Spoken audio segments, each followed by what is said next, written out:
An adventure isn't an adventure simply because you say it is. It has to feel like you're actually going somewhere to accomplish something.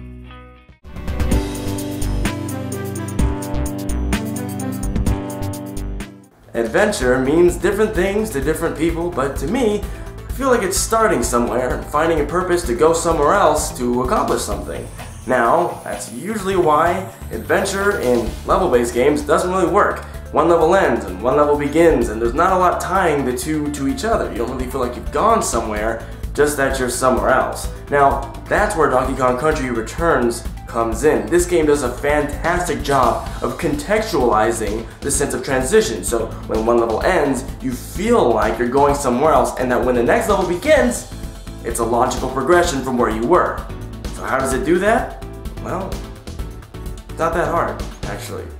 The premise to Donkey Kong Country Returns story is incredibly simple. Volcanic tiki assholes hypnotize the animals into stealing bananas. Why tikis need bananas? I don't know, and really I don't think even they know. They're just assholes. I mean, DK doesn't even get it. He's like, look, I really appreciate the music and all, but... Obviously, this is DK's house, which you might be thinking nothing of, but it conveys something meaningful. This is literally the furthest you can be from your end goal. In fact, right from the beginning... Oh wait, no, left. Okay. Now, right from the beginning, you can see the erupting volcano off in the distance. Immediately, the game is establishing a concept of adventure, and that volcanoes are bad, but less so when far away.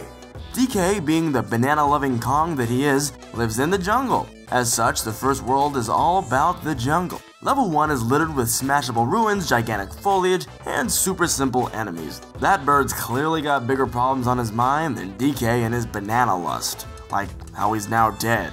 Later in the level, you'll see a red version of that bird that'll actually charge at DK. It's a small and ultimately futile gesture, but it gives you a sense of growth that enemies could get harder as you progress. In fact, your Tiki rivals are progressing just as DK is, and it's conveyed through the background once again. As you near the end of level 1, you'll note this Tiki gentleman magically controlling a giant airship-esque, dirigible Zeppelin-looking thing.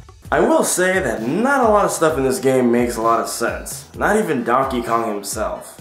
He's a relatively simple fellow. His life is all about jumping, smashing, throwing, rolling, and blowing. Not enough to actually be helpful, but blowing nonetheless. It's totally sensible, but then he can do shit like this. Blowing away the precious spores of a dandelion is equally as plausible as jumping out of midair. This game is bananas. Now the enemies absconding with your potassium is definitely going to set you back a bit, so keeping in line with examining your surroundings, DK's got a lot of secret stuff to find and collect to help rebuild his empire. The main distractions come in the form of hidden floor panels and barrels that blast you into secret areas. The secrets are bite-sized challenges or rewards for some exploration. You're usually awarded with a collectible like puzzle pieces or the infamous Kong emblems. These shiny bits are also hidden throughout the levels, along with the banana coins to show some appreciation for the player who takes the time for the little things. Now you know who appreciates shiny bits? Cranky Kong. All that dude wants are frickin' banana coins.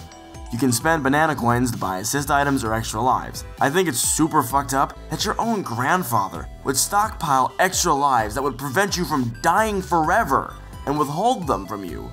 Unless you give him some useless shiny metal. Thankfully, even if you're not so good at finding collectibles, at the end of the level is a barrel full of free shit and a wall. Now typically, this is what kills your sense of progression in a level-based game. The level ends and it's just a wall, then the next level begins and you're on another wall. I mean, even Donkey Kong Country Returns does this, but you have to have another method of conveying a sense of progression. Now sometimes it's story, sometimes it's new characters or new unlocks. A lot of games just use boss fights, but Donkey Kong Country Returns uses a lot more than that. So, what's on the other side of the wall? More jungle, more trees, and waterfalls? Wooden spinny contraptions, giant flowers, and massive branches? It's made clear early on in level 2 that DK's deep in the jungle now. He's in a place buried under treetops, one that's probably very moist and gross. The thick jungle also houses its own unique dangers, like these bitey flower bastards. They even tried to trap me. Now that is just the kind of underhanded shit I would expect from the depths of the jungle.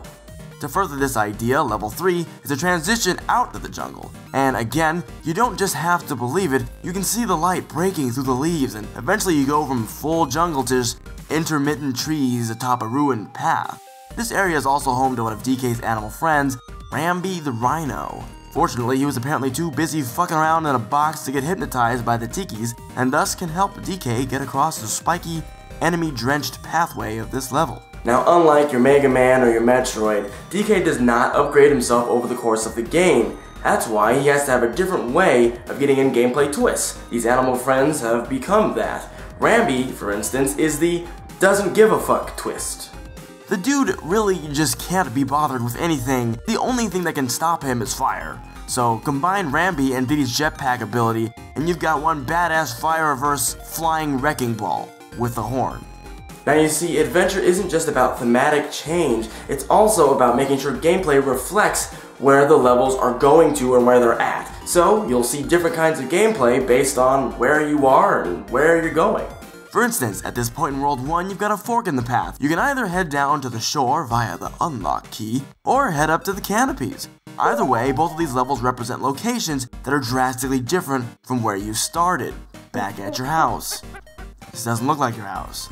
Level 4 takes place on a beachfront sunset, turning the whole level into a black and red silhouette. As you run along what you can really only assume is the shore. You see all the ships in the harbor, which serve as a hint towards what's to come. The level also lends itself to silhouette-themed puzzles, secrets, and optical illusions. Like this gigantic banana statue that I saw, which turned out to be a bold-faced fucking lie. It was tragic, really. In contrast, Level 5 sees a similar sunset, but from above the trees, overlooking all the ground that you've traversed thus far.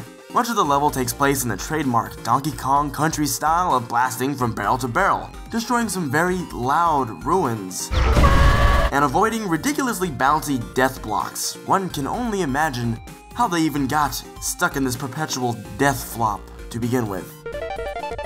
Both of these levels have completely different gameplay styles based on how different their locations are. They're also sharing a theme of nearing completion with the sunset, and on top of all of that, they're either the high or the low extremity relative to DK's house, showing you just how far he's come. It's a great setup for some drama. Minecart drama, my favorite kind. With the penultimate level in World 1, you find your way deep inside the mountain. It's dark, it's dangerous, and it's mostly on rails. Again, the gameplay is totally different here, but more so it's more tense. There are fire tikis everywhere and purple bramble things on the rocks. Man, it's so scary, even the fucking bananas are trying to escape. Up until now, you've been able to take your time and make safe jumps, planning your trajectory carefully, but not when you're on a fucking minecart. This shit does not come with brakes, unlike the rails, which are broken as all hell. After an absolutely awesome drop, it's some rough riding up until the end. And so it's boss time. Out from the rocky mountain comes this arena with one of the hypnotized animals within. This is clearly a cute creature, corrupted by the musical machinations of a maniacal mad tiki. But none of it matters because he's eating your fucking bananas, and that is not okay. So you dodge once, you dodge twice, you jump up and down, roll over, hit him on the butt a couple times, turns colors, then Diddy dies at some point, but he'll come back later, don't worry about it, and then the boss is dead. Thus completing the first leg of your adventure. And in case you were thinking only World 1 works with this awesome traversal concept, the very beginning of World 2, Beach, shows the jungle trailing off in the distance as you continue on your journey. Donkey Kong Country Returns is a fantastic game through and through. I use World 1 to make my point because I feel like it's the best time for it to establish this sort of feeling for the player, and it's at its most strongest here. But as you spiral throughout the level and eventually climb to the top of the mountain, you're still gonna have that feeling of adventure all the way through. Beyond that, it's a fantastic game for controls, for collectibles, and for other monkey-related hijinks. So, I would say it's rated S. I guess I'll start saying that now. I don't know. I haven't really thought about it.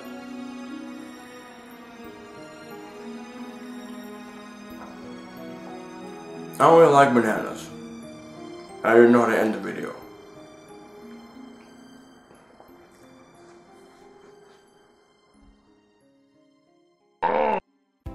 Hey everybody, thank you for watching the video. I hope you enjoyed it. I very much enjoyed making it. And while you're liking, commenting, and share/subscribing, you might be curious about what's going on the screen. You see this thing called the little things. Well, that's the arc that this video belongs to. I want to experiment with chaining together videos by thematic similarities. So you'll note the previous and next videos related to this series. Now, that doesn't mean that I'm not going to release videos that aren't part of this arc, but these are the next ones. So stay tuned.